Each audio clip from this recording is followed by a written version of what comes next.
Hi YouTube, please give me a moment while I connect to Facebook. We'll be getting started shortly.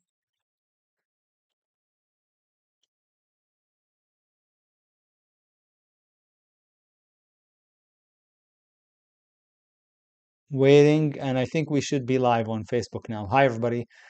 Welcome to our weekly broadcast. I am Sami, Director of Education at T3 Live. Hope you're doing well. Hope you've had a great weekend. We're going to talk about the market. We're going to talk about some setups for tomorrow, some swing setups for tomorrow. But before we start, as always, a standard required disclaimer to let you know that trading is risky and that whatever we discuss is for educational purposes only. If you are new to our channel and haven't downloaded my free ebook, link for that is in the description. But without further ado, let's turn to the charts and get started. If you find benefit in today's video, you know what to do. Hit the like button, leave a comment. Let us know if you have any questions. Our email address is info@t3live.com. So we'll start off by going over the market. As you can see, we collapsed a little bit on Friday. So we had the big red bar, that's bearish, and then with the doji bar, and then once we broke under it, that's continuation to the downside. Now the Q's kind of already reached support, so I'm thinking if we drop tomorrow, we should snap back up. I mean, there's no such thing as should, but I should say it would be likely, in my opinion, that we would go back up if we were to sell off tomorrow. On the SPY and the IWM, we would probably get to the prior lows, so you would think a bounce off the prior lows is likely. So again, if we drop tomorrow, I'm expecting a bounce back up intraday at least to close maybe with a bar like this, a narrow body bar, or something with tails on either side. So that's kind of what I'm thinking is going to be the most likely course of action for tomorrow. But what happened on Friday, no doubt, was bearish because we confirmed the downtrend. We tried to break the downtrend by putting in a higher low, and then it didn't work. And then now the downtrend is back on. So I think we're lower. In terms of, where to, lower where to, okay, 450 on the Qs is going to be the next support area, or 448 to be exact. Okay, and then after that, we would likely get to 420, but that's not for a while. Assuming we continued lower, it'll take some time, but the next likely stop on the Qs will be about 450 on the SPY. Well, there's this pivot about 550, and then maybe after that it would be about 540 or so on the SPY. And then if we break 540, then the next support area will be this pivot right here, or this whatever it is pivot, 510. 510 IWM, that's the next support area, and it's also coincides with the prior support from here. The next support area will be around 193, okay, around 193 or so, but not for a while. In terms of the setups for tomorrow, here's what I got for you. This AHR is really bullish. It's a real estate stock, but it's really, really bullish. So I like it over the highs on this AHR. Look at the weekly chart on this.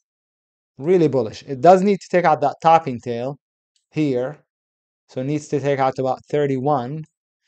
If you're not in it, I wouldn't get in it until after 31 is taken out. AIG does not look ready. In fact, it doesn't even look good on the daily chart. But this is a long-term idea if it can take out the monthly bars high, which is going to be 85.15, 85.11, call it 85.15. So it needs to take out the base, and then with the stop, we'll go under 82.50. Let's take a look at the weekly. Yeah, so it'll be over 85.11 with a stop under 82.50, 49. ASM is silver, and gold and silver have been bullish. This has been basing. It needs to base a little bit more probably. And then off the 20 MA, breakout over the base, stop under. So this is not for tomorrow unless it gaps up. This is likely going to be more for, the second half of the week. PM has been really bullish. It's consumer defensive, but still, wow. It's really bullish. Over 157 long with a stop under about 149.50. Looks like, but I don't like it that much. To tell you the truth, I don't like any of the longs for tomorrow, but I do like a couple of the shorts. QUBT is bullish. It needs to base a little bit more, and then maybe it pops to here eventually. But this is also for the second half of the week. SGI is more interesting on the hourly chart, I think, as a breakout over the base, stop under it, and target where, where an area where it fell hard from, so around this bar's high, which is 62. So it has a little bit of room, but is it amazing? It's not. The daily watch list today for tomorrow is very bad. The shorts are better, but the longs are tough. The XP had some news, I'm sure, but it's doing a daily buy setup. So long over 15.15, stop under 14.25, target about 16 bucks on the XP. So I'm glad I went through this quickly because it's just not very good. This is better. COTY, it's been basing and the base is tightening. The tighter the base is, the more likely it will follow through. If a stock breaks down from a sloppy pattern or sloppy base, it doesn't usually produce follow through. So this is tightening up. So it's getting tighter and tighter. So I like it under the lows, whatever the lowest point is. So it would be 535. 535. Stop, I would put it up here over 580. Can use a tighter stop, of course, like this pivot right here. Instead of 580, 556, but safer 580. That's the COTY. LULU and the Wolf are similar. Very bearish gaps. They dropped. I didn't do the LULU on Friday, but I did call the Wolf in the room, and it worked beautifully as a short off the 5-minute, I believe. 5 or 2, I don't remember, honestly. But it was a short until here. I mean, it was a beauty on the Wolf. It probably was off the 2-minute. Probably was off the 2-minute. So let's just go P2 and enter. And so this was really nice and managed it off the 5. Looks like it opened late. So anyways, probably was under 503, stopped like 528 or so on the Wolf. So it was good, but if it can base a little bit, either to tomorrow or the day after, then I think it would be good as a short still, because you see how it started to base. So if it can base for one more day, then it will be a 1, 2, 3 on the daily chart. The same with the LULU. LULU didn't even drop that much. It did at the open on Friday, but it spent the whole rest of the day going sideways. So if it can go sideways one more day, then on Wednesday, yeah, so no, on Tuesday, so if it goes sideways tomorrow, Monday, then on Tuesday, I would look to play it short under the base, stop above. The same with the Wolf. So these two ideas are alike. So I'm going to take them off. COTY and the RUN are probably my favorite shorts for tomorrow. So this RUN short under 590, stop over 621. If you want to be safer, you want to give it more room, stop would have to go over 709, 710.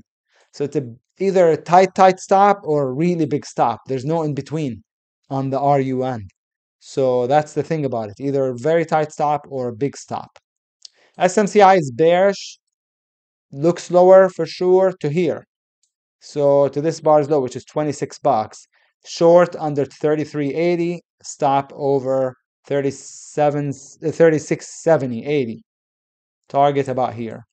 STLA is just so bearish. It triggered already on Friday. I'm not in it, but it triggered technically speaking, but it's really bearish. Look at this.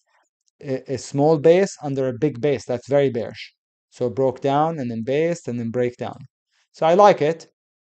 A little bit late, but not too late on the STLA. And then the VST is the sell setup plus a couple of doji bars. So short under 117.40, stop over 124.50, and target would be the prior low around 105 or so. So it's like a daily sell setup plus a doji bar. I think I skipped the path, which isn't my favorite, but short under 10.50, 10.46, stop above it. Stop above this bar, which is $11. Target would be 9.50. So again, not the best list, but that's what I could find this weekend. All right, hope you enjoyed today's quick video, short video. I will see you around. I'll see you either in the room tomorrow morning or I will see you on YouTube next week. Thank you all and best of luck with your trading. Take care, everybody.